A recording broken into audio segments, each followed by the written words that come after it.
Ntare, thank you so much for taking the time to be with us today. Really appreciate it. Thank you, Noel. I appreciate you taking time.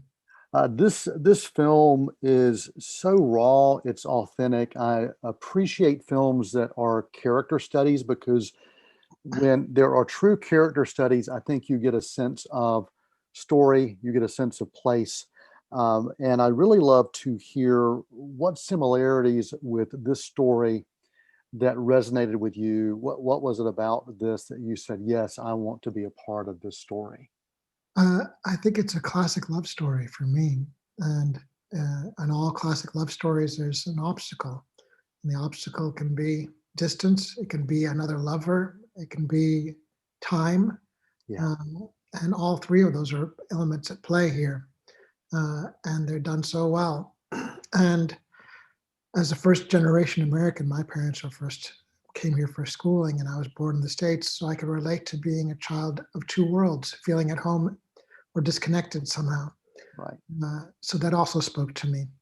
Um, and yeah, just the challenge it is that how relationships can often exist in one's head.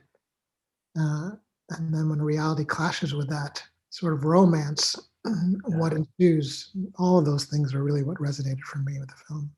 Yeah, when you talk about relationships, relationships and the challenges that are with relationships, I mean, that exist no matter what those relationships are. But when you, as you mentioned, you take space, you take time, and you separate those, and those interrupted plans can really make an impact on how to move forward. And there was a quote in the film that really stuck with me, and it said, "We are far from the beginning. Hmm. We are. This is the end."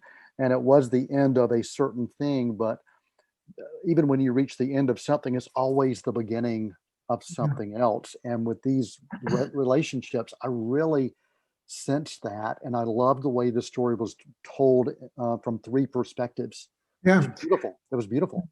But the quote you're referring to, I believe, is from Linda, Yes, his mistress, yes, where yes.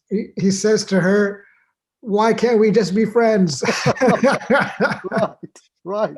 That's a loaded statement because with their It is. history, Yes, friendships then leads to benefits, leads to problems. yes, And she yes, knew yes. that. She cut to the chase and was like, "We can't do this. This isn't. Yeah, We're not at that place anymore."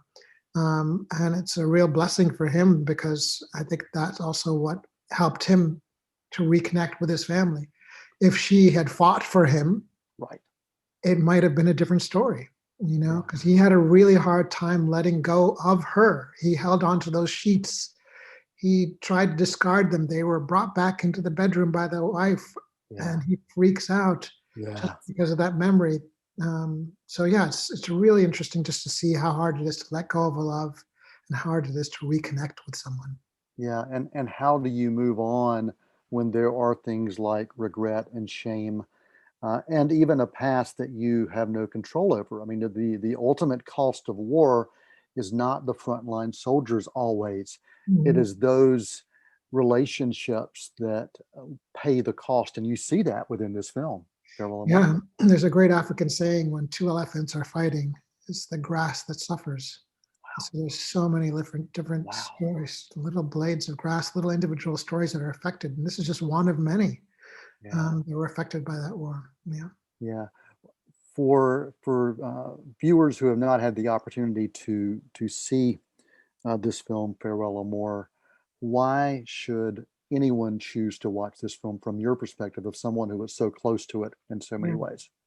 I think if you're a film buff and you love love stories, Yeah, you love falling in love, and the trials and tribulations of falling in and out of love, then this will speak to you. This really will pull at the heartstrings because it's a classic love story.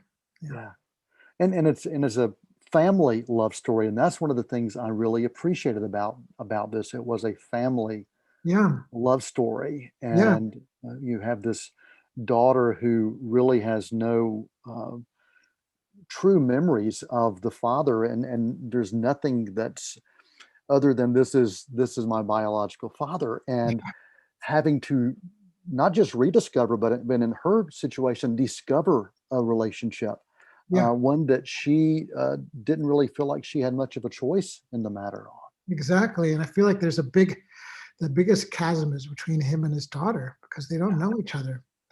And the biggest chasm, of course, with any parent usually comes when the kid's a teenager. So they're struggling for their own independence to find themselves and pushing themselves away. And, and that's done through rebellious acts. Uh, and he recognizes that as a parent. And he Yeah. doesn't try to be too overbearing. And it's really interesting to see the difference in parenting styles because the mom is just when she catches the daughter with a boy in the bedroom, she like brings the hammer down. Yes. And she calls the father, she calls my character, and he's like freaking out, like, I can't believe it. She brought him. He's like, they're teenagers. They're gonna do this stuff, you know. So it's just great to see how parents navigate these things. And it's true when you said it's a family story, because if they did not have their daughter, Yeah. I don't know if they would have held together for 17 years. Yeah. Uh, it's the family that kept them together. Yeah. Uh, But you talk about that chasm between the father and the daughter, but there are also similarities. And I think about the scene in church mhm. where you truly see that there are some similarities in thinking and feelings and place Yeah. and comfort. Yes. And I thought that was to me, I felt that was the first time you truly saw, okay, there's something going on here. Yeah. But it's interesting at that point because they don't confide in each other about that. Yes. It's Yeah. all unspoken. Yeah. Which is one of the beautiful things about film is that you can read things which is not, coming through in terms of language, but you can see through their body language, Yeah. the reactions or the way they listen to something or respond to the surroundings that Yeah. they're in the same headspace. Yeah. The beauty of cinema, the beauty of acting, and you've had the opportunity to be in film and stage and other formats. And what is it about film that you feel speaks to you? Well, what for me was great about this from having come off of 3 years of working on a TV series was the ability to sort of take our time. We had 2 weeks to prepare, like rehearse and work through and do improvisations and talk about the characters, which was a luxury coming from working on TV, Yeah. where you know you can have a script a few days before you're beginning to shoot, and then the night before you shoot, the script changes Yeah. or the schedule changes, Yes. or yeah. So it took me a while just to adjust to that because Yeah. the director in Equa was wanting to improvise.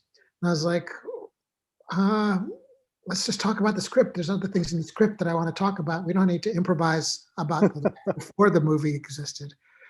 But that was a luxury that we had, and I was really grateful for that. And Tade, thank you so much for your time. I truly appreciate it. It's been a joy. And the film is Farewell Amor, and I encourage people to check out this love story. Oh, thank you for your love of film. You have quite a spread behind you of amazing collection of films. So I'm glad that this made your register, and thank you for spreading the word. Thank you, sir. Take care. You too.